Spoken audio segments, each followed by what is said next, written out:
Hola a todos. En esta presentación voy a tratar de mostraros los aspectos más importantes relacionados con el proceso de cita. Es decir, aquello relacionado con la cita de los documentos en los que fundamentaréis vuestros trabajos, el trabajo voluntario individual que propone esta asignatura, pero también os valdrá para futuros trabajos de otras asignaturas, incluso para el trabajo de fin de grado o de máster en el caso de que lo hagáis. Bien, a lo largo de la lección vamos a repasar, vamos a tener la lección los siguientes apartados. Primero vamos a cubrir una serie de aspectos generales, vamos a hablar muy brevemente sobre por qué citamos, cuándo y qué debemos citar, para entrar luego de lleno a cómo citar, y aquí vamos a dedicar un rato a hablar de los elementos que tiene cualquier cita. Comentaré algunas cosas relacionadas con los estilos de cita, porque vais a ver que hay una serie de grandes familias y cuál es su estructura general, para luego hacer una pequeña comparativa de varios estilos. En un tercer bloque, este tercer bloque, en principio lo iba a introducir en esta presentación, pero al final he decidido sacarlo porque si no la presentación quedaba muy larga. Este bloque habla de los identificadores únicos, que se están moviendo cada vez más importantes tanto para la recuperación de información bibliográfica como para el hecho de para la propia cita. Así que si estos identificadores únicos, como el ISBN y SSN, que los hemos mencionado en clase, otros que no hemos mencionado tantos como el PMID y el PMCID, y uno mucho más importante que es el DOI, si no los tenéis muy claros, os animo a que echéis un vistazo, cuando lleguéis a este punto, echéis un vistazo a la otra presentación. En el siguiente bloque veremos cómo citar usando uno de los estilos que con más frecuencia se utilizan en biomedicina, que son los que salen de lo que tradicionalmente se llaman los Uniform Requirements for Manuscripts, que a su vez depende de un consejo de editores de revistas biomédicas y que casi todo el mundo conoce como la norma Vancouver. Hablaremos de ellas con un poco más de detenimiento cuando veamos distintos ejemplos, digamos ejemplos de este estilo de cita con distintas fuentes. Os pongo este porque es uno de los más utilizados, pero veis que por eso antes procuro hablaros de otros estilos. Ya en los últimos bloques os daré una serie de recursos útiles que os pueden servir para citar. Aquí no hablaré de gestos bibliográficos, eso lo voy a dejar para otro vídeo. Y básicamente os daré tanto recursos, digamos, fuentes manuales, como algunos recursos web con algunas precauciones que os comentaré. Y algún otro recurso web que a mí me parece muy interesante, como es MyMail.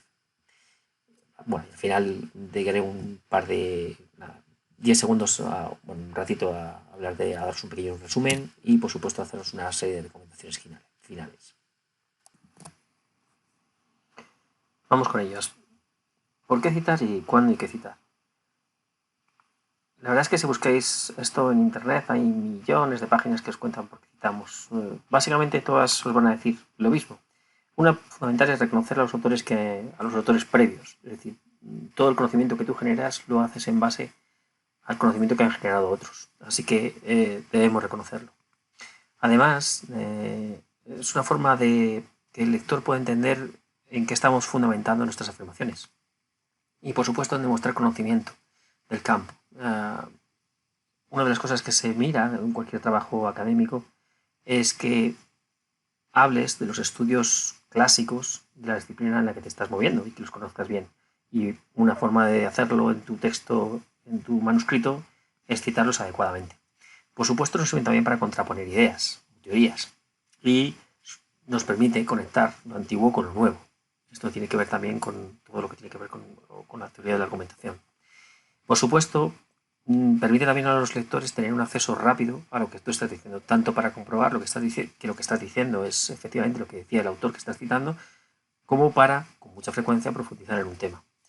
Nos permite también evitar la redundancia. Si nosotros hemos escrito sobre un tema o, por ejemplo, hemos puesto punto una técnica, no tiene sentido volver a describirla en un nuevo texto. Se cita el texto original en el que la habías descrito y ya está. Con lo cual se produce una cierta economía del lenguaje.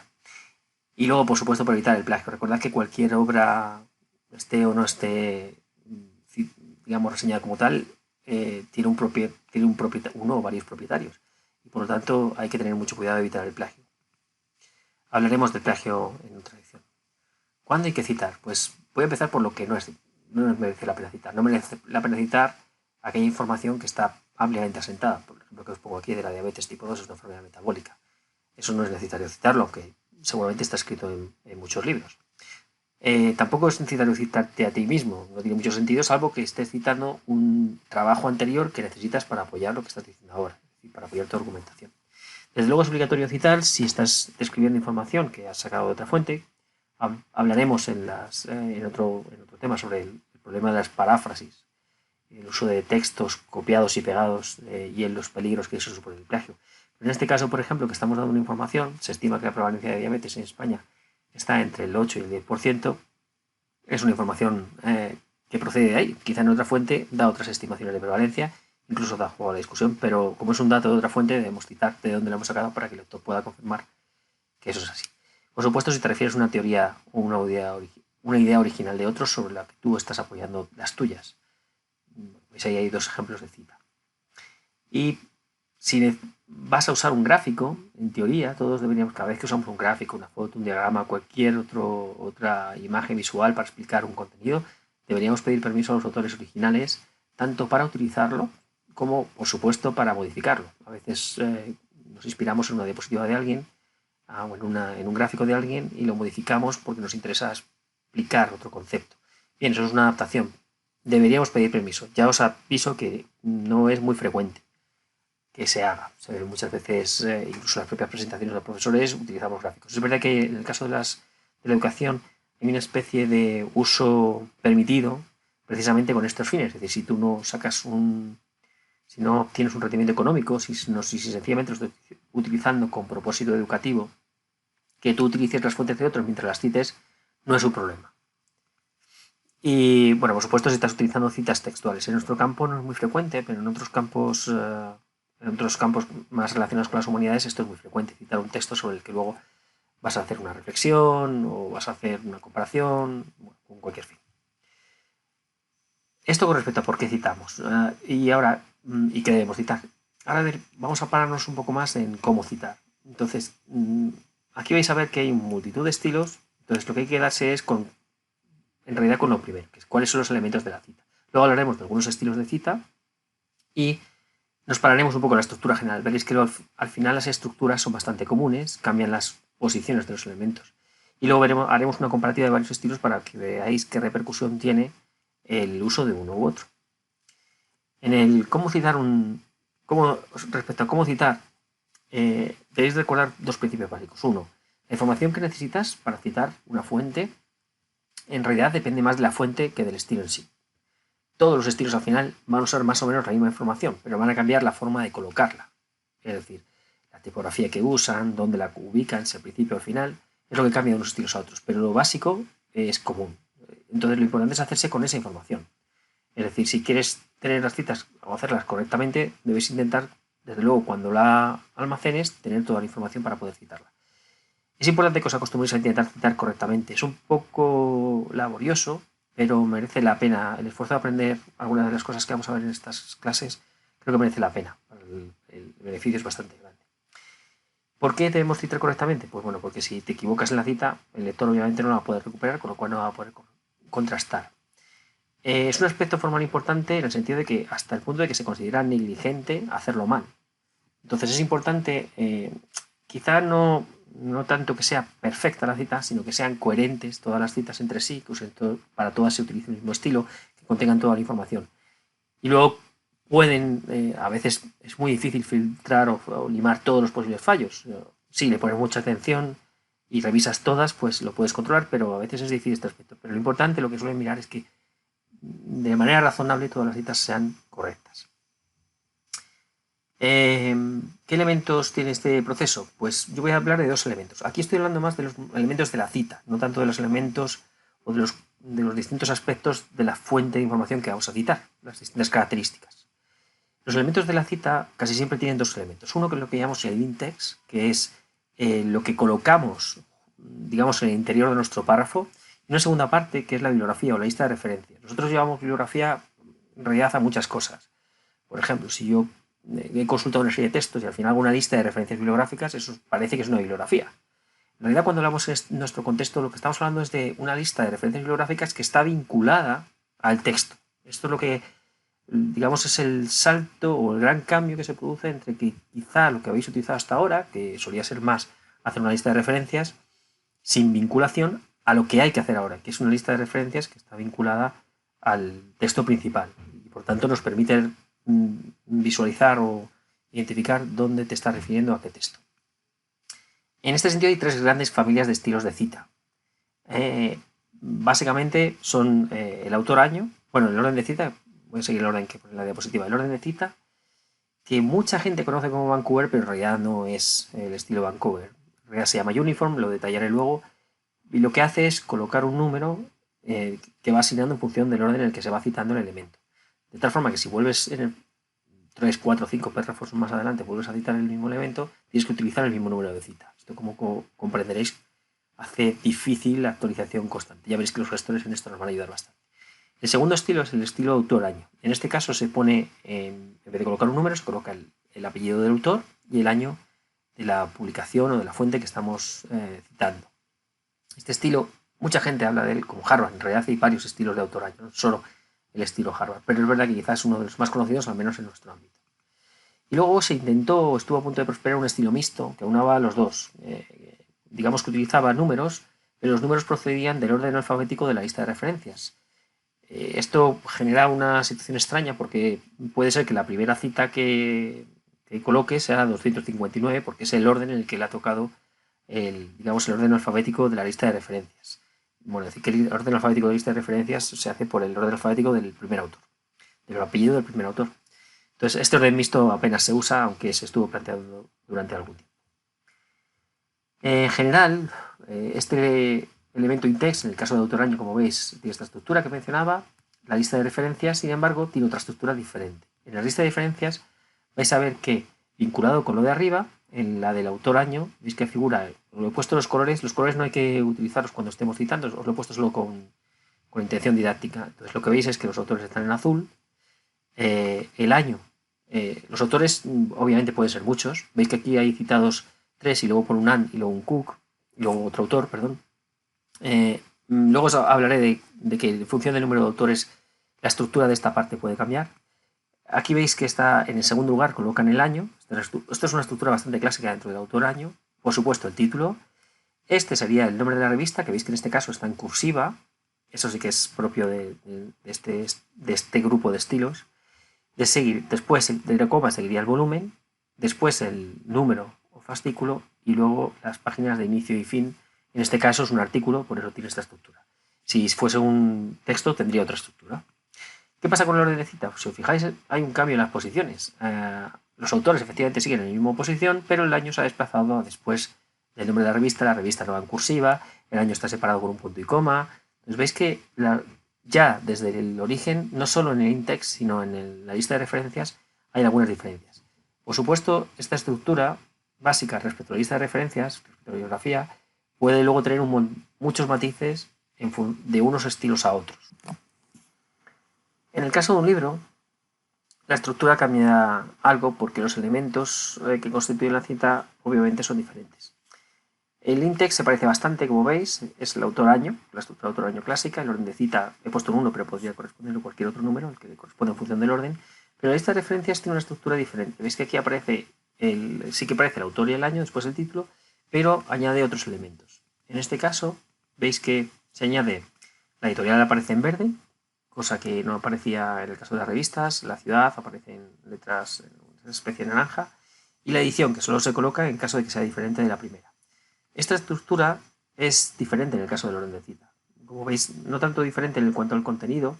Aquí, por ejemplo, no figura en la edición, pero en realidad si tuviese otra edición se podría colocar justo en la misma posición, pero veis que los elementos están separados de una manera diferente. En vez de 2 puntos, punto y coma, etcétera, etcétera. El número de páginas no siempre aparece, aunque a veces se coloca. Y veis que el año, aunque lo he puesto en azul por error, el año aparece al final. Es una de las características del orden de cita que ya veíamos en las revistas. Bien, ¿qué relación hay entre ambos? Pues la relación, vamos a ver un par de ejemplos. Esta es una cita de un artículo. Entonces, cuando tengo una cita es el ejemplo clásico, pero ¿qué pasa si tengo varias citas que van consecutivas? Bien, pues esto implica que hay que darle una estructura diferente. Entonces veis que en el caso del autor-año aparece aquí las tres citas que voy a hacer, la de Collins, la de John y la de Ritker, aparecen todas juntas, no están separadas, están metidas todas dentro del mismo paréntesis. Están separadas entre sí por puntos y comas. ¿Veis? Y eso me dice que son 3 citas diferentes. El orden en el que les coloca, como es autor-año, es también el de los apellidos de los autores. En función del estilo, la forma en la que se colocan los autores, luego hablaré de ello, también cambia. En este caso veis que solo aparece el primero. Veis que eso en algunos estilos lo matizan o lo obligan a que coloques algunos más. Pero cada vez son menos los que lo hacen, por algo que comentaré después. ¿Qué pasa con la lista de referencias? Pues obviamente que como sigue en orden alfabético, habrá referencias que estén entre medias, como veis aquí, pero las que he citado aparecen aquí, en el orden en que les corresponda a la lista de referencias. ¿Qué pasa en el caso del orden de cita? Pues en el orden de cita el número seguirá ahí presente, esto sí es una, y si son varias, tiene una estructura concreta. ¿Veis que estas están separadas? Son digamos que en su orden de cita están en distintos puntos. Entonces, como son diferentes citas, veis que pone 3, 5, 9. Es decir, la cita 3, la cita 5 y la cita 9. ¿Vale?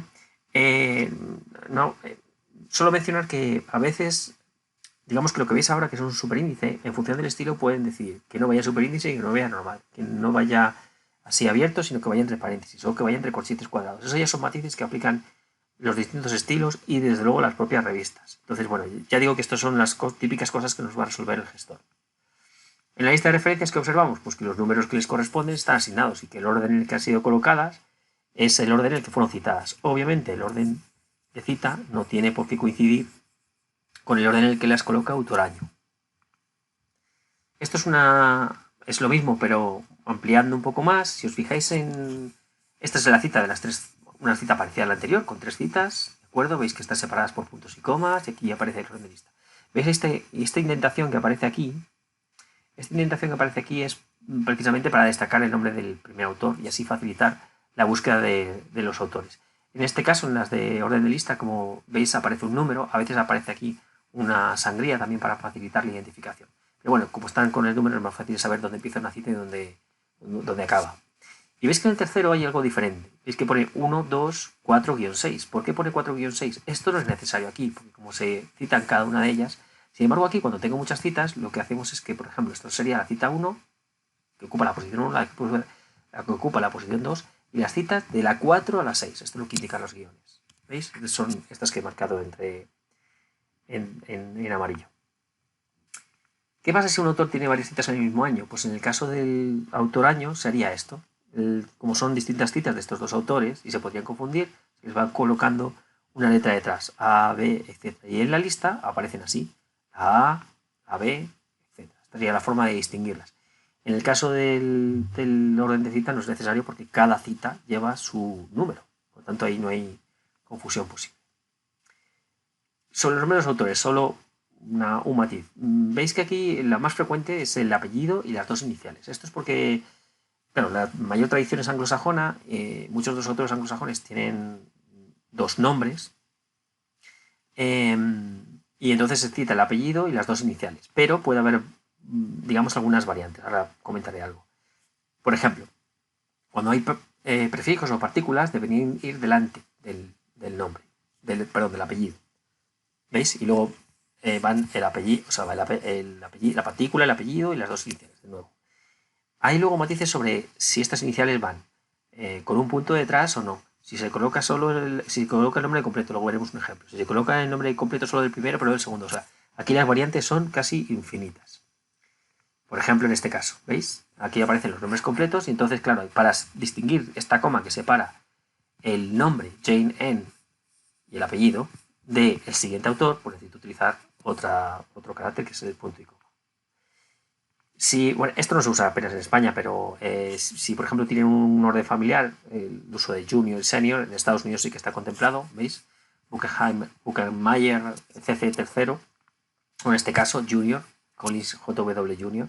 Bueno, pues también se contempla como debe ser. Aquí, bueno, por una cita, realmente todo esto está sacado de una guía que luego comentaré más con más detalle. Bien, esto no se suele ver con mucha frecuencia. Ya os he abierto que he generado las citas con Zotero y he visto algún pequeño fallo, pero que yo creo no es relevante para lo que pretendo demostraros. Pero ya digo que no es muy frecuente ver de repente 6 estilos todos comparados. Entonces lo que quiero que veáis es un poco la visión general. Si os dais cuenta, los he estructurado aquí. Aparecen los nombres de los estilos: Harvard, MLA, que es la Modern Language Association; APA, que es la American Psychological Association; y el estilo Chicago, y el estilo... Este es lo que llamamos uniform. En español solemos decir uniforme, pero en realidad casi todo el mundo lo conoce como la norma Vancouver. Hablaré luego de ella con más detenimiento. Y la del IE Cubo, que es como el Instituto de Ingeniería Electrónica, o así, que está más dedicado al campo de la física, de la telecomunicación, etc. Entonces veis que esto es un ejemplo de un artículo en revista científica. Y veis aquí cómo se citaría. Todos son modelos autor-año, como veis aquí. Veis aquí lo que os decía de la sangría francesa. Y veis que la estructura es parecida a la que hablábamos antes. Aquí en este caso está colocando el año por delante. Veis que aquí no aparece detrás, en el caso de Harvard. Sin embargo, en el MLA sí que lo hace. Pone el año al final. Los elementos son los mismos, pero la tipografía y la estructura, veis que este lo pone entre comillas el título, es diferente. ¿Vale? Ya hablaré luego esto del DOI más adelante. En cualquier caso, estos 4 primeros son de tipo autor-año, mientras que los 2 segundos son de tipo orden de cita. Entonces, veis que el elemento in-text realmente no es muy diferente dependiendo a qué grupo pertenezcas, tiene el suyo, eso sí. Y luego el elemento de la lista bibliográfica sí que cambia, y esto cambia en función del estilo, pero cambia poco. Eso sí, si escoges un estilo, deberías citarlo siempre en ese estilo. Esto es una revista científica. ¿Qué pasa si es un libro? Pues si es un libro, obviamente, la información que vamos a aportar de él en la lista de referencias bibliográficas va a ser diferente, pero si os fijáis, el elemento in-text es el mismo. Quizá lo uso analcain. Cambia la forma en la que ponen en el i para indicar que estos son 2 autores. Si hubiese más, habría que separarlos por comas. Esto en realidad tiene más que ver con cómo lo gestiona Zotero, que es capaz de darse cuenta si una fuente está en un determinado idioma y utilizar, por ejemplo, en este caso el i. Esto se explica en los propios estilos. Los propios estilos indican qué debes hacer o cómo debes citar una fuente que no está en el mismo idioma en el que se está escribiendo el texto. Por lo demás, el contenido es francamente similar. Veis que son los autores, el año. Veis también que aquí figura el título, la editorial y la ciudad. Lo mismo, aunque en otro orden, para el resto de ellas. En este caso veis que el MLA no incluye la ciudad, y en este otro, en el APA, tampoco incluye la ciudad. Mientras que las de Chicago y las que son del grupo de orden de cita sí que la incluyen. Veis también que la tipografía cambia de unas a otras. Entonces, el mensaje no es el mismo. Misma información, diferente formato. Y lo mismo pasa en el capítulo del libro. Aquí además, este ejemplo es un ejemplo en el que el autor del capítulo y el autor del libro es el mismo, y por lo tanto no hace falta citar 2, porque en este caso veis que pone Patriasca 2007, capítulo 2, libros, y luego se coloca in y detrás la cita del libro. Si los autores del libro fuesen diferentes a los autores del capítulo, entonces habría que poner aquí también los autores de este libro. Bueno, por lo demás la estructura pasa un poco lo mismo. En algunos casos utilizaba el título cursiva, en otros no. En función de lo que diga también el estilo se puede o no indicar la edición. Veis que en este es que figura la segunda edición y en este también, pero en el primero no indicará de la segunda edición. Y por lo general la estructura es semejante y cambia solo pues matices. Pasa lo mismo en las 2 de orden de cita. Veis que de nuevo estos tienden a colocar las fechas al final. Aquí también figura la ciudad, el estado y la editorial, aunque también cambiado de orden con respecto a lo que indican los otros estilos. Bueno, los estilos más populares seguramente son estos: el MLA, el APA, el Chicago, el IE Cubo. No está aquí puesto el estilo uniform, que justo en nuestro medio es bastante frecuente, luego comentaré algo sobre él. Y está puesto este de aquí, que yo apenas lo he trabajado, que es el de los editores. Estos son, me parece que es Council of Science Editors, que es, digamos, un consejo de editores de ciencias, ¿no? Entonces veis que es para las ramas de la biología, la física, la química y la geología. Entonces, si os fijáis, aquí ninguna de ellas está contemplada la medicina. Como mucho aquí, es verdad que en enfermería usan bastante y en psicología usan bastante APA, pero nosotros vamos a utilizar mucho más uniform. Bien, a partir de ahora lo que voy a contar, os pongo este aviso para un poco recordaros que lo que vamos a hacer es ver las distintas formas en las que se establece la referencia bibliográfica. Recordad que toda referencia bibliográfica tiene 2 componentes: lo que llamamos la cita, que es el número o la combinación autor-año que se coloca dentro del texto, y la lista de referencias bibliográficas. Bien, pues lo que vamos a ver es justo esa relación pero para la forma, bueno, en concreto la parte de la referencia bibliográfica, pero para uno de los estilos que es el uniforme. Y os voy a utilizar este porque es uno de los más utilizados. Por supuesto, esto no hay que memorizarlo. Uno se acuerda de ciertas cosas a medida que las usa, pero puesto que es una cosa, es una norma que puede evolucionar, aunque es verdad que las referencias clásicas seguramente no van a cambiar mucho, lo que hay que tener claro es dónde están los recursos para poderlo consultar cuando es necesario. Bueno, al final de la presentación os voy a poner una serie de recursos útiles para que podáis ir no solo a este, sino al resto de los estilos que he mencionado anteriormente. Veremos distintos ejemplos. Bien, ¿de dónde salen estos requisitos? En realidad, allá por 1978 hubo una reunión en la ciudad de Vancouver en la que los editores de revistas biomédicas trataron de ponerse de acuerdo con respecto a las recomendaciones respecto a cómo se deberían escribir los artículos de investigación. Hasta entonces no había tanto consenso. Sí me gustaría destacar que aunque todo el mundo habla de Vancouver, cuando hace referencia al estilo de cita, en realidad las recomendaciones hacen mención a muchísimas más cosas, desde los criterios de la autoría, cuál es la estructura que deberían tener, qué debería contener cada uno de los apartados de un artículo de investigación, etcétera, etcétera. Entonces no son solo normas de estilo, como mucha gente cree, sino que van mucho más allá. Esto que la primera edición se publicó, la primera versión se publicó en 1979, en realidad periódicamente se hacen revisiones para añadir nuevos componentes, sobre todo en parte relacionados con el estilo de cita, aunque ahora veréis que lo han desvinculado. Y las revistas incluso publican, antes lo hacían más, ahora menos, publican una especie de monográfico para recordar a los autores cuáles eran esos requisitos de uniformidad. Ni mucho menos todas las revistas biomédicas están adscritas a este estilo. Veréis que hay distintos estilos, pero es verdad que muchas siguen en mayor o menor medida las bases generales de este estilo que vamos a ver. Bien, pues a lo que me refería con la desvinculación es que en los propios registros de uniformidad, en el apartado de estilo de referencias y formato, ya veis que nos van a derivar a esta web, que está ubicada en la Biblioteca Nacional de Medicina Americana, la misma que soporta PubMed. Es que hay un libro, tiene un libro electrónico que se llama Science in Medicine, que va por la segunda edición, que además es el que he citado, el de Patrias, que lo he citado a lo largo del texto, y digamos que lo que han hecho ha sido desvincular el documento y decir que todo lo que tiene que ver con respecto a las citas está contenido en él. Así que si alguna vez necesitáis saber cómo se debe citar algo, en ese libro estará.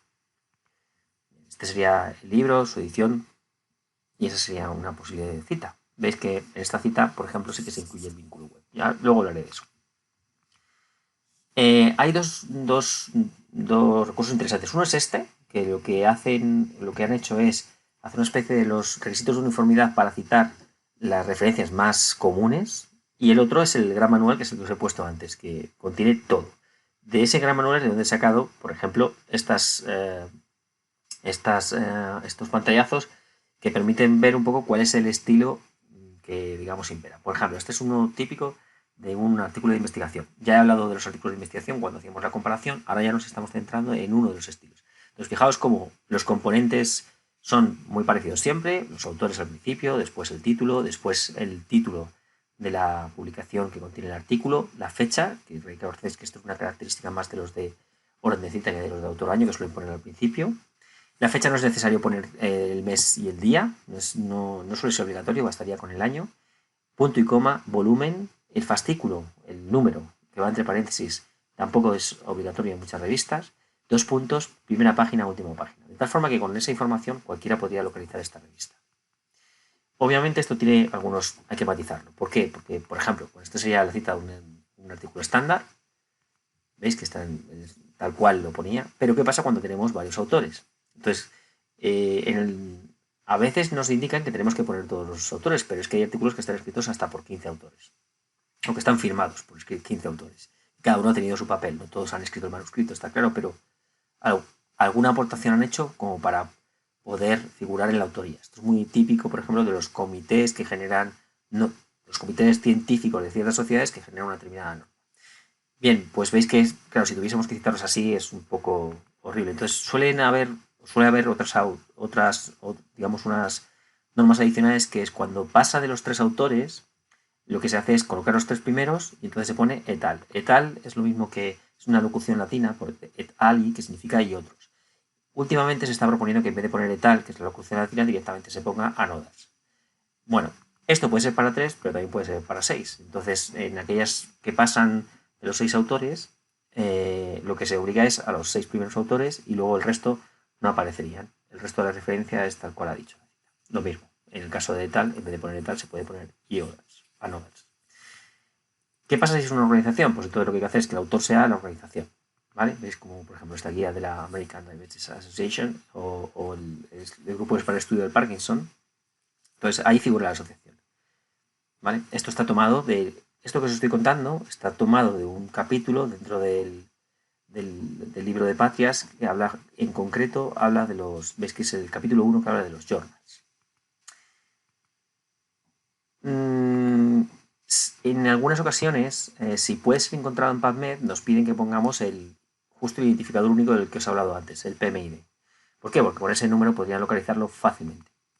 También, si tenéis el DOI, pues puede ser que os pidan que incluyáis el DOI. Yo creo que esto sí que se va a convertir en un estándar. Lo del PMID es un poco más relativo porque no tiene por qué estar un artículo siempre indexado en PubMed, pero sí que todos van a contar con un DOI en el futuro, con lo cual seguramente lo que se quede sea lo segundo. Hay algunas publicaciones que están disponibles vía electrónica antes de pasar a la impresión y en ese caso se puede indicar así. Como veis, han colocado aquí a la derecha una especie de prefijo que pone EPUB. EPUB sirve para decir que esa es una publicación electrónica que está mostrándose antes de la versión impresa. Hay que estar pendiente que se cita, porque puede ser que luego algunos datos respecto al año se citen o puedan cambiar con respecto a esta publicación electrónica. De hecho, algunas veces lo que sucede es que todavía no tiene asignado ni por ejemplo, el volumen puede que sí, pero el número puede que no, ni las páginas, y entonces esos datos no aparecen. Bueno, pues hay que estar pendiente de actualizar esa referencia. Bien, si son artículos que están en Internet, nos suelen sugerir que pongamos también todo el vínculo. Si os fijáis, aparecen tres cosas. Uno es esta mención a que es de Internet, luego el citado, en la fecha en la que lo has citado y dónde está disponible. Veis que aquí está el hipervínculo completo. Yo creo que esto con el DOI desaparecerá, no va a ser necesario, porque el vínculo puede cambiar, pero el DOI no. El DOI siempre nos va a dirigir al sitio correcto. Entonces estos vínculos están generando muchos problemas porque una vez decaen o cambian, porque por ejemplo este que es de la Universidad de Chicago, si cambia su directorio y lo coloca en otro sitio, ese vínculo ya no vale. Entonces bueno, ya digo que esto yo creo que con el tiempo decaerá. Lo mismo pasa si son varios autores, eso no cambia. Como veis, solo afecta a la estructura, a esa parte en la que debemos citarlo o deberíamos citarlo colocando el hipervínculo. Yo soy reacio a usar este tipo de hipervínculos, aunque algunas revistas es verdad que lo piden, y soy reacio por las razones que os daba antes. Pero es verdad que si te obligan a colocarlo, hay que colocarlo. En general, si la revista tiene una versión impresa, es mejor no complicarse la vida y citar la versión impresa puesto que el artículo es el mismo. O mejor dicho, siempre que el artículo sea el mismo, que lo suele ser. ¿Qué pasa si es una organización? Pues lo mismo, cambiamos el nombre de la organización, el available from, el que es de Internet y el cited. Eso no cambia, es la misma estructura. Y lo mismo si es un centro gubernamental. Añadimos el cited y el available from y ponemos quién ha sido el autor, si es un autor corporativo o si es un organismo gubernamental. ¿Vale? Digamos que la estructura es muy semejante. Lo que se añade, lo que os tenéis que quedar con esta diapositiva es que al final lo que se añade es que es de Internet, que es la fecha en la que se cita y dónde está disponible colocando el hipervínculo. ¿Qué pasa si es un libro o un capítulo de libro? Luego veremos. Bien, bueno, un libro tiene esta estructura que ya hemos visto antes. De nuevo son los autores, el título, y aquí hay algo diferente a los artículos, que es la edición, que solo se coloca en caso de que sea diferente de la primera, la ciudad de la... Bueno, perdón, ellos en este caso ponen un ejemplo en el que ponen un autor secundario. En realidad se refiere, por ejemplo, a un editor, a un traductor, aparecería en esta posición. Después vendría la ciudad, 2 puntos, la ciudad donde ha sido publicado, la editorial, la fecha de publicación y las páginas que tiene el libro. ¿Vale? Esto es para un libro completo. Es importante recordar esta cita porque para citar un capítulo del libro usamos este trozo, usamos esta forma. Bueno, aquí os he reseñado con unas flechas Que os fijéis que la estructura, que esto no es trivial, esto de los 2 puntos y el punto y coma no es opcional, es obligatorio. Y de hecho no estaría bien hecha la cita si no pusiésemos esos 2 puntos y ese punto y coma. Igual que el punto detrás del año. Bueno, pues esta estructura la utilizamos también para citar un capítulo del libro. Y aquí hay un pequeño matiz. Si el capítulo del libro lo escribe la misma persona que ha escrito el libro, no hace falta citar a otros autores. Sencillamente, uno, si os fijáis en esta, empieza con los autores, empieza con el título del libro. Aquí habla habla de la edición, de la editorial. Esto es igual. Y aquí añade capítulo 29, endometriosis. ¿Veis? Se asume que el autor inicial es el mismo que el autor del capítulo. Y indica las páginas del capítulo del libro, del inicio y del final. ¿Qué pasa en el caso de que, bueno, este que os pongo aquí también, estos dos son ejemplos de capítulos, digamos, en los que es el mismo autor? ¿Qué pasa si son otros autores? Pues entonces aquí cambia la cosa. Necesitamos los autores del capítulo, que estarían al principio, el título del capítulo y después aparecería una partícula que pondría en 2 puntos y ya vendría la cita del resto del libro tal cual la hemos visto anteriormente. Esa es un poco la peculiaridad y la diferencia cuando estás citando un capítulo que ha sido escrito por el mismo autor que ha escrito el libro, todo el libro, o cuando son autores diversos los que están, digamos, redactando distintos capítulos dentro de un libro que han editado otros. Os pongo algún ejemplo más. Veis que aparece en la partícula in, solo aparece en estos casos. Si es el mismo autor, no hace falta. Bueno, este es un ejemplo igual, no ha cambiado. Veis que la estructura es la misma. Es los autores, el título del libro, la edición, la ciudad, la editorial y el año. Esta es una cita bastante clásica. Si son editores, veis que lo que se hace es colocarlos al principio y mencionar que son editores. Aquí dentro de este libro puede haber 30, 40, 50 autores. No es relevante porque lo que nos interesa son los editores. Como veis, es un manual. Esto es una forma clásica de quitar un manual. Puede ser que haya una combinación de ambos. Entonces veis que ahí vuelve otra vez a lo de la posición. Se colocan los autores del libro, luego el título, la edición, luego aparecería los editores, la ciudad, etcétera. La editorial, esto es igual. Y lo mismo si es una organización, pues también va al principio la organización que ha editado el libro y el resto de la cita es prácticamente igual.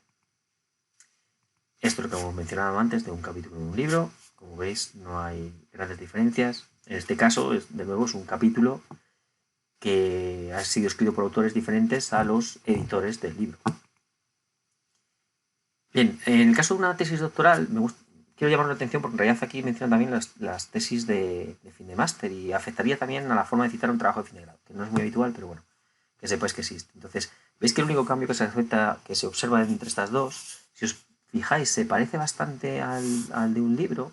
Aparece el autor, aparece el título, aparece ahí una ciudad de publicación, aparece aquí es la editorial, en vez de poner la editorial, claro, lo que figura es la universidad que teóricamente está albergando la lectura de la tesis y luego iría el año y las páginas. Entonces, lo único que cambia entre uno y otro, si os fijáis, es esto. Aquí figura dissertation, que es tesis, y aquí master thesis, que es otro tipo de documento, pero el resto es prácticamente idéntico. Entonces se parece mucho a lo de un libro con ese pequeño matiz. Bien, en el caso de las patentes, yo no es algo que cite con frecuencia en mi campo, pero vosotros puede ser que os surja esta duda en alguna ocasión, porque vais a tener por las patentes de los medicamentos. Es importante que sepáis que las patentes también tienen su estilo de cita. Entonces, como veis de nuevo, como siempre, los autores van al principio, el título de la patente, el assignee es la empresa que posee la patente. Bueno, de hecho, el assignee va adelante, después va el título y aquí estaría ya pues el ciudad en el que ha sido registrada la patente, el número de patente, el año o la fecha en la que fue registrada. Bueno, esta sería la forma de citar una patente. No todos los gestores bibliográficos tienen, digamos, estilos para citar patentes. Pero bueno, ya a ver si nos da tiempo de y hablamos de ello. Bien, si fuese un periódico estamos hablando de una prensa escrita general, pues de nuevo la estructura es muy semejante. De nuevo el autor, el título del artículo. Aquí iría, en vez del título del journal, iría el título del newspaper. Y aquí de nuevo va la ciudad, que va entre paréntesis, el año, la sección, por ejemplo, existe la sección de opinión, y la localización. Veis que aquí pone las páginas y la columna que ocupó ese artículo. Bueno, pues con esto estaría citado un periódico. Y algo que se está empezando a volver cada vez más frecuente por varias circunstancias es la cita de base de datos. Entonces, fijáis, la cita de la base de datos es un poco más complicada, hay que hacer mención. Normalmente están en internet, pero no tienen por qué, pues estar en un CD-ROM, por ejemplo, y entonces aquí habría que cambiar el medio. Pero bueno, cada vez más están en internet. Entonces, se coloca, se empieza, veis que aquí no empiezan por el autor, sino que empiezan por el título de la base de datos. Se entiende que una base de datos como tal no tiene un autor único, es una autoría tan colectiva, hay tanta gente implicada que en principio lo que es interesante es quién lo sostiene. Entonces, veis que aquí figura el lugar de publicación, quién es el que lo publica, quién es el que lo sostiene, cuándo la citas. Pensad que los elementos que están en internet nos obligan a decir cuándo lo citamos precisamente porque pueden cambiar. Entonces, de alguna manera, si yo cito una web que ha cambiado, luego veremos algún ejemplo, es una forma de decir, cuando yo la vi, esto figuraba así. Entonces, por eso nos obligan a colocar el citado, cuándo la he citado, para que el lector sepa cuándo has consultado tú. De hecho, en las webs vais a ver que aparece también el acceso, cuál ha sido la última vez que has accedido. Y es una cosa que los gestores bibliográficos son capaces de grabar. Y por supuesto el hipervínculo a esa base de datos. En este caso es una que sigue abierta, a la derecha veis una que está cerrada. Esto es una serie de database, es decir, es una base de datos que está haciendo registros, digamos, periódicamente, mientras que esta es una base de datos, esta de aquí es una base de datos puntual y que bueno, pues no tienes necesidad de, no tiene esa periodicidad. ¿Por qué es importante? Bueno, ¿por qué os estoy contando esto? Muchas veces, cada vez hay más análisis que se hacen con lo que se llaman datos secundarios. Entonces uno tiene que aprender a citar la base de datos cuyos datos utiliza. Esa es una. La otra es que se está empezando a ver, digamos que cuando nosotros publicamos un artículo y hacemos nuestros análisis usando una base de datos, esa base de datos no suele estar publicada. Digamos que es propiedad del equipo que ha desarrollado el estudio y que por lo tanto es suya. Bien, de esa manera, cuando nosotros hacemos un artículo, lo que estamos haciendo es resumir la información a partir de lo que surge en esa base de datos. Nadie puede comprobar si nosotros nos estamos, digamos, mintiendo. Entonces, en una especie de otra vuelta de tuerca a la transparencia, una de las cosas que parece que está tendiendo a imponerse, o a intentar imponerse en esto del código abierto, es precisamente que la gente publique la base de datos, de tal forma que el lector pueda emular todo lo que nosotros hemos hecho para llegar a las conclusiones a las que hemos llegado. Claro, esto nos incentiva. Te incentivan que publiques, pero no incentivan que tú pongas la base de datos a disposición de los demás. Posiblemente si cambia el incentivo, cada vez se publicarán más bases de datos y habrá que citarlas correctamente. Entonces, que sepáis que esto ya está escrito. Ya hay una forma de citar una base de datos y hay que utilizarla. Bueno, esta referencia que os pongo precisamente reflexiona un poco sobre las razones por las que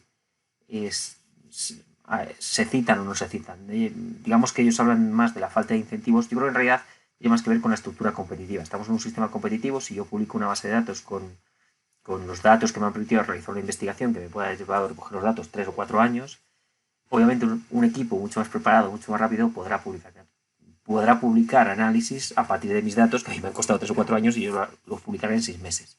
Como la estructura es competitiva y a mí no me van a dar más crédito porque publique la base de datos, al menos de momento, pues obviamente digamos que no puedo aprovechar yo todo el potencial de mis datos y sin embargo otros se van a beneficiar de él. Ya digo, es un problema de la configuración competitiva, o al menos esa es mi opinión, es un problema de la configuración competitiva de la investigación en este momento. ¿Qué pasa con los sitios web? Por los sitios web pasa lo mismo. Volvemos a tener un autor, volvemos a tener un título, una ciudad en la que está alojada en principio el que publica la web. Incluso en este caso ya especifican hasta un departamento, el departamento de psiquiatría y neurología, la fecha. Y veis que aquí incluso añaden la fecha de actualización y la fecha de cita y dónde está disponible. Un comentario sobre esto. Muchas veces es muy difícil conseguir toda esta información de una web.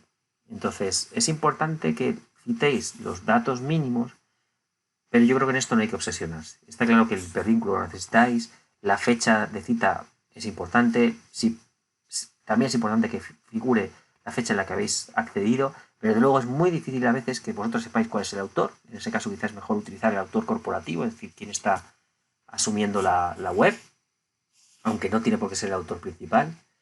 A veces es difícil saber cuándo se creó, con lo cual si no tienes la fecha de cuándo se creó, por lo menos deberías decir cuándo la cita, por eso decía que eso es importante, ni mucho menos puedes tener siempre la información de cuándo ha sido actualizada. Entonces, para mí los elementos clave de una cita web son, si es posible, el autor o el autor corporativo, por supuesto, el título de la web, si es posible la institución que la alberga, la ciudad sería ideal. Si es un departamento, pues estupendo. Y por supuesto, la fecha de creación es difícil, con lo cual, por lo menos, la fecha de acceso y la fecha tu fecha de último acceso y la fecha en la que lo citas. Y por supuesto, el hipervínculo. Con todo eso, yo creo que estaría suficientemente bien citado una web. Ya digo, lo correcto es lo que figura aquí, pero muchas veces no vais a poder conseguir esta información. Bien, como esto también se está poniendo en el campo de la física, la química, las ciencias experimentales más básicas, esto ya es casi un estándar. Es decir, los investigadores publican, antes de enviarlo a la revista, hacen lo que llaman los preprints. No es cualquier cosa, tienes un artículo ya muy bastante avanzado. Entonces lo que hacen es someterlo lo suben a estos servidores de tal forma que primero están indicando que ellos han sido los primeros en conseguir eso. Es una forma de marcar el territorio. Y además consiguen que la comunidad les ayude a revisar el documento de manera altruista, en principio, para mejorarlo, antes de, digamos, someterlo a peer review. Entonces, como veis, cuando se depositan estos archivos, se les asigna un código. Veis que aquí pone viewer exit con un número, preprint. Bueno, pues estos tipos de preprints se pueden citar. ¿De acuerdo? No todas las revistas aceptan los preprints, o sea, citar preprints, pero en campos en los que esto se maneja constantemente, sí que es bastante aceptado. Entonces veis que aquí hay un código, que es este que figura aquí, o en el caso de ARSIP, que es este otro, ¿ves? Que es Near Optical Neural Network. Pues esto es una cosa de computación o de informática, y poner ARSIP, el código, preprint, y luego, por supuesto, desde dónde puedo descargarlo de ese archivo. En algunos casos incluso veis que aquí abajo tiene asignado un DOI. En la tercera cita, la de Cording, tiene hecho un DOI. Incluso, como veis en la última, pueden tener varias versiones. Entonces, bueno, que sepáis que existen los preprints y que yo creo que cada vez se van a citar más. Bueno, me queda contaros algunos recursos útiles para intentar no volverse loco en este mar que supone la cita bibliográfica.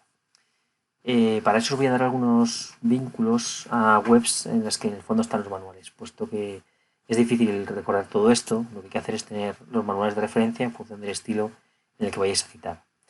Algunos recursos son directamente en las webs donde están los manuales correspondientes y otros son algunos recursos, cada vez hay más, disponibles en la web. Entre los vínculos a las webs, algunos estilos de cita, pues por supuesto estaría el vínculo a las páginas del Uniform Requirements for Manuscripts,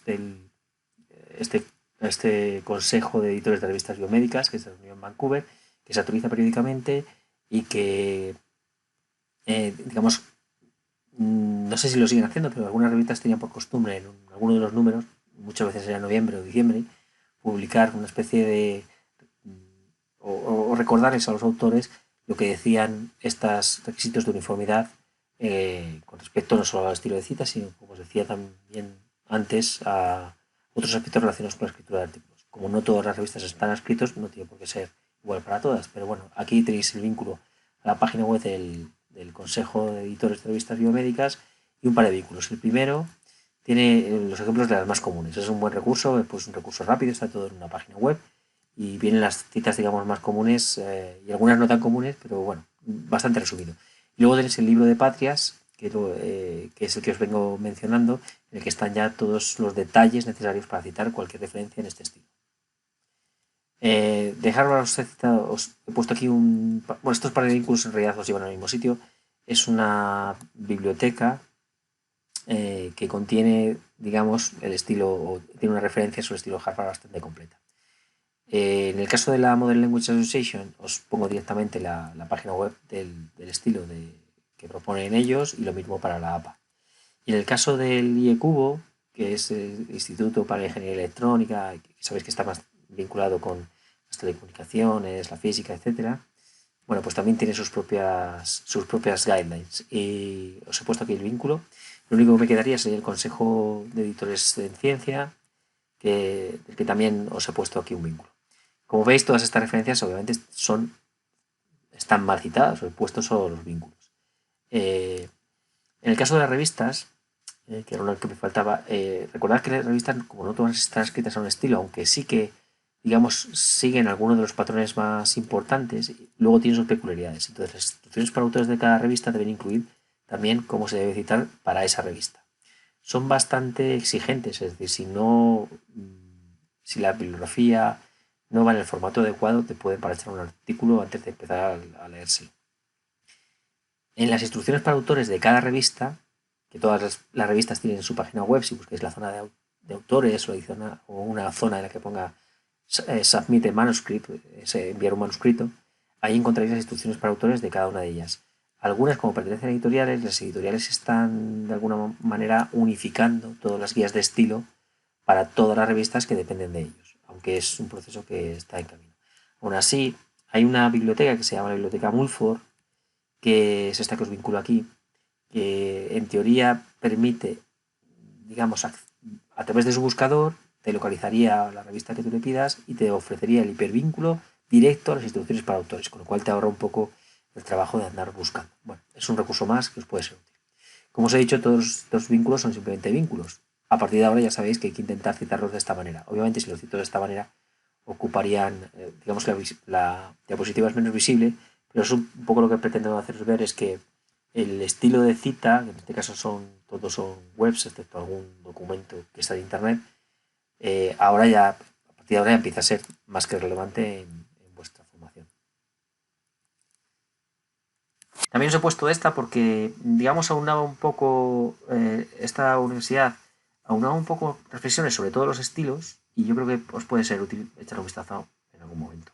¿Vale? También habla sobre el proceso de cita, por qué citar, dónde citar, cuándo citar, etc. Y luego hay unos recursos electrónicos que están muy en boga entre los estudiantes, pero sobre los que quiero llamar la atención. Por ejemplo, ¿veis estas cuatro pantallas que os he puesto aquí? Veis que el de arriba a la izquierda se llama Citation Machine, el de la derecha se llama Cite This For Me, el de abajo a la izquierda se llama EasyVib y el de abajo a la derecha se llama BibMe. Bien, todos hacen un poco lo mismo. Si os fijáis, aparecen los cuatro estilos de una u otra manera y te permiten, los cuatro, incluso alguno más, como verás aquí. Entonces, lo que te está permitiendo es, en función del tipo de referencia que quieres citar, te permiten buscar cómo quedaría en una determinada norma. ¿Vale? Todos ellos hacen esto. Es verdad que tienen una parte, digamos, libre y otra parte de pago. O sea, algunos de los servicios son de pago. Y de hecho, si os fijáis, veis que aquí aparece Check Service. Pero es que curioso que aparece en todas, que son 4 webs diferentes, aparece Check Service. Bueno, pues buscando, me encontré esto. ¿Veis? Una brecha que afectó a los Check Data justo a estas webs y un montón de usuarios, fundamentalmente estudiantes, pues sus datos, digamos, pudieron ser, pudo acceder los hackers. La reflexión a la que lleva esto es que nunca uséis en ninguno de estos sitios, digamos, siempre usad en este tipo de sitios una contraseña que yo llamo una contraseña tonta. Una contraseña que sea fácil de recordar, que uséis siempre la misma en todos los sitios, de tal forma que perderla pues no tenga ninguna repercusión. Desde luego aquí no uséis las passwords de acceso a la universidad, ni passwords de acceso a cuentas corrientes, ni nada similar. Sé que muchos ya lo hacéis, pero por si acaso alguno no, que lo recuerde. ¿Vale? Entonces, cuidado con la información que suministréis en estos sitios. Recordad que estos servicios gratuitos realmente cuando el servicio gratuito es que tú eres el producto. Eso no lo olvidéis nunca. Bueno, estos son ejemplos de que lo que hasta ahora citabais es esto, o como solíais citar muchas veces, es poner el pervínculo y ya está, las webgrafías que me hacíais. Bueno, pues no, es más correcto utilizar, veis que aquí por ejemplo no aparece autor porque no sé quién es el autor, entonces aparece la web, el título, la fecha y el hipervínculo. Pero a esta le faltan cosas, ¿verdad?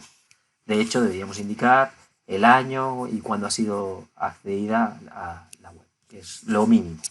¿Vale? Si además conseguimos el autor, el año que fue creada, el año que fue actualizada, pues estupendo, pero si no lo tenemos, por lo menos tenemos eso. ¿Vale? Hay dos recursos más que son parecidos a este, que son SiteFast y Site4Me. Hacen lo mismo. Veis aquí arriba los distintos estilos y veis que os dejan elegir el tipo de referencia que queréis citar y de alguna manera si les metéis los datos A veces es más fácil, a veces menos. Algunas, por ejemplo, permiten utilizar el DOI para capturar la información. Bueno, pues con eso os permitiría citar más rápidos. Que yo sepa, estos no tienen el problema que mencionaba antes.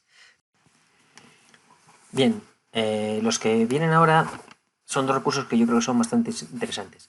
Uno es este, que depende de una de las agencias de registro que os mencionaba o que os menciono en el vídeo sobre el que os hablo de los identificadores únicos y en concreto del DOI.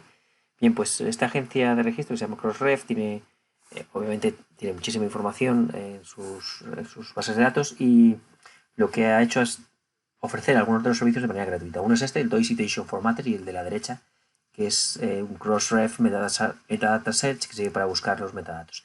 El Citation Formatter lo que va a hacer es que si vosotros le ponéis un DOI, automáticamente, en función del estilo que escojáis, a APA o cualquier otro, aquí habría que desplegar varios estilos, os va a dar el formato directamente a la cita. Lo cual, bueno, puede ser un recurso interesante porque esto es una agencia dedicada a esto y que la calidad va a ser la adecuada, no tiene los problemas de otros. El de la derecha en realidad sirve para buscar metadatos a partir del DOI, incluso con otros identificadores que lo mencionan, como este ORCID, que es un identificador de autor.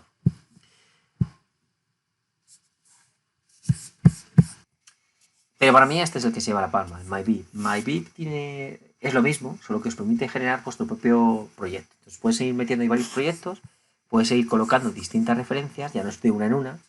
Entonces te va haciendo un conjunto a las que les va dando formato que además puedes cambiar. Veis aquí que pone Harvard Style.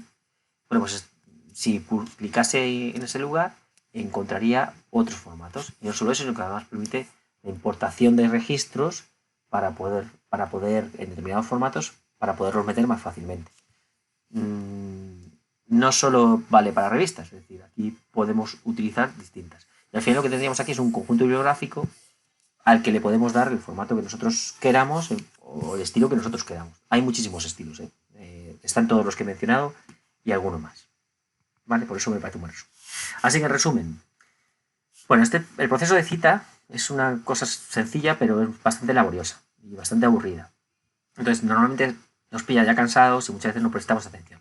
Porque desde luego la tecnología que se está generando nos va a facilitar mucho, pero no lo hace todo. Es decir, bueno, os he mencionado algunas cosas del DOI que de hecho dudé si contaros un poco lo que subyace al DOI, pero me parecía interesante que por lo menos alguna vez lo escuchaseis. Pero es verdad que la tecnología cada vez es más compleja. No he mencionado muchas cosas relacionadas con el DOI respecto a cómo se producen los enlaces entre los metadatos, cuál es la tecnología de resolución, una tecnología de resolución específica apoyada en otra tecnología. Entonces, tampoco es relevante. O sea, lo bueno es que todo esto cada vez es más transparente para el usuario. Entonces, nos está permitiendo hacer cosas que eran impensables hace no mucho tiempo. Y desde luego está facilitando, desde luego desde el punto de vista del usuario, está permitiendo la captura de información de una manera muchísimo más fácil que tener que meter la mano, como se hacía antes en los ficheros bibliográficos a papel. Y digamos que esta interconexión nos va a permitir buscar información de manera, no solo en nuestras búsquedas, sino más bien de manera transversal, buscando a quién ha citado este artículo o cuáles son sus citas y recuperar de una manera fácil en nuestro propio gestor. Entonces, eso es posible gracias a toda esta tecnología. Y luego, otra cosa que he querido traducir o transmitiros en esta presentación es que, como veis, la estructura es similar. La información, los ítems de información de cada de las referencias en función del tipo de referencia, claro está, es semejante, pero cambia la posición y cambia el formato, la tipografía. Entonces, diréis, bueno, pues qué tontería, realmente no cambia nada. Sí, no cambia nada, pero es verdad que es una cosa que se evalúa. Con lo cual, hay que quedarse con la idea de qué información necesito para citar un libro, para asegurarte de conseguirla, por ejemplo, o una revista o una web, y luego irse al estilo, cuando vayas a editar en un estilo determinado, irse a consultar las dudas del estilo en el manual. ¿Vale? En nuestro mundo, en el mundo académico, esto es muy valorado. De hecho, se considera que alguien que no cita correctamente es negligente. Entonces, es una cosa que tenéis que cuidar en vuestros trabajos. Ya os digo, los gestores bibliográficos han facilitado mucho esta tarea, así que no merece la pena que os arriesguéis a que os bajen la nota por no citar correctamente. Por supuesto que la disciplina tiene su tradición. De hecho, yo no estoy hablando casi nada, no habéis visto ejemplos relacionados con humanidades. En humanidades tiene un tipo de cita, por ejemplo, en historia, hace mucha cita a pie de página. Entonces, la parte del... hacen una especie de cita a pie de página. En la cita a pie de página colocarían lo que equivaldría a algo parecido al index citation que yo he mencionado, y luego hay una lista de referencias bibliográficas al final. ¿Qué pasa? Que ellos citan mucho más textualmente, digamos, pueden meter interpretaciones respecto a lo que están citando, o sea, es otro esquema. Entonces, no os lo cuento porque no es nuestro campo, pero que sepáis que en realidad los estilos de cita no son los mismos, entonces puede cambiar. Si vais a escribir algún día un artículo para ciencias sociales, estad pendientes de cómo se cita aquel sitio al que vais. En biomedicina, desde luego, el estilo que yo creo que es más usado es el Uniform Requirement for Manuscripts del Consejo de Editores de Revistas Biomédicas que os mencionaba. Y, por cierto, como no sé si lo he mencionado antes, pero como el congreso donde se reunieron se celebró en Vancouver, mucha gente llama a este estilo el estilo Vancouver. Si vais a la biblioteca y le decís estilo Vancouver, se ríen de vosotros, porque ellos dicen que eso no. Esos son los Uniform Requirements, no es el estilo Vancouver. Así que bueno, si habláis con cualquiera del campo y decís Vancouver, os va a entender.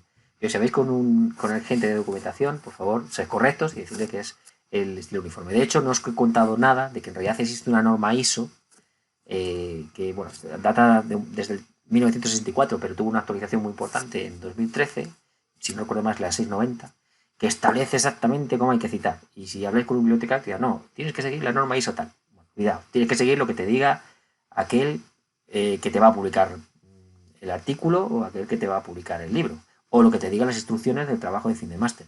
Entonces está muy bien la norma ISO, pero al final el que manda es el que publica, el que edita, ¿vale? Así que quedaos con, sea lo que sea, los gestores te ayudarán. Y bueno, en tecnología, por ejemplo, que os he dicho, los sitios más probablemente son los del IECubo o del CS. Ya sé que vais a decir, bueno, pues todo va para 4 citas, con una de estas webs que me hacen las citas, ya está, lo tengo solucionado, ya. Pero es que en cuanto a los documentos de cierto tamaño, en cuanto pasa de un par de decenas de referencias bibliográficas, es un problema gestionarlas, sobre todo en el estilo autoraño. Pensad que cuando cambiéis el texto de posición, cambia la numeración, tanto la numeración interna y por lo tanto la numeración al final. Con lo cual, cada vez que cortéis y pegáis en otra zona, todos los números cambian. Entonces, eso no se puede mantener sin un gestor. Por lo tanto, os animo a que lo uséis desde ya. Harvard en eso, o los estilos de autor año en general, son más fáciles porque como usan esa estrategia de autor año, te evitan y luego van por orden alfabético. En caso de que no tengáis gestor, yo usaría desde luego un estilo autor año. El estilo por orden de cita es muy difícil de sostener así. Algunas recomendaciones finales. Quedaos con 4 ideas. Una, comprender los aspectos generales del proceso de cita y empezad a utilizarlos. Desde luego, hay que citar correctamente. Y citar correctamente debe incluir toda la información que necesita el lector para poderla recuperar. Pero no os obsesionéis, es decir, si no tenéis el autor concreto de una web, pues no os obsesionéis con buscarla. Si no tenéis la versión electrónica y la versión impresa, pues citar la versión impresa del artículo de revista, que es más que suficiente. Entonces, digamos que se trata de hacerlo lo mejor posible, pero a veces no puedes hacerlo perfecto. También tenéis que recordar esto. Hay manuales sobre cómo citar, pero es que claro, se quedan obsoletos en cuanto cambien las normas. Y así que es mejor que os quedéis con los vínculos de los sitios en los que tenéis los recursos ubicados y que vayáis a esos sitios cuando sea necesario. Una de las claves es para que no cometáis errores es que cuando recuperéis las referencias, cuando recuperéis la información de la referencia, os acostumbréis a comprobar que tenéis toda la información.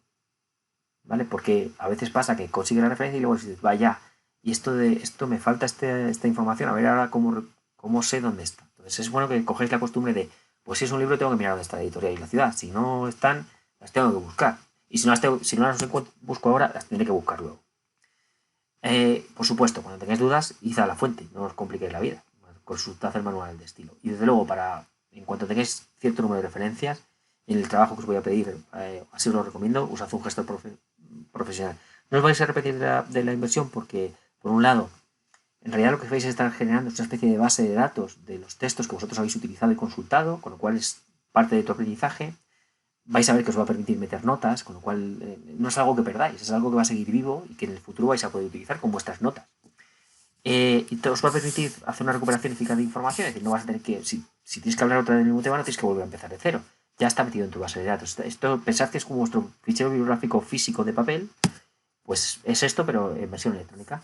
Y luego os va a permitir reciclar textos, es decir, si yo tengo un texto en el que explicaba, por ejemplo, el funcionamiento de un receptor transmembrana, citando artículos, y lo necesito para otro texto, las citas que he insertado en él me van a servir para el nuevo trabajo, con lo cual no es una inversión estupenda.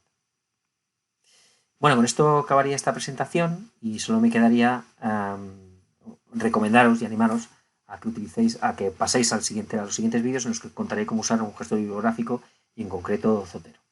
Venga, un saludo.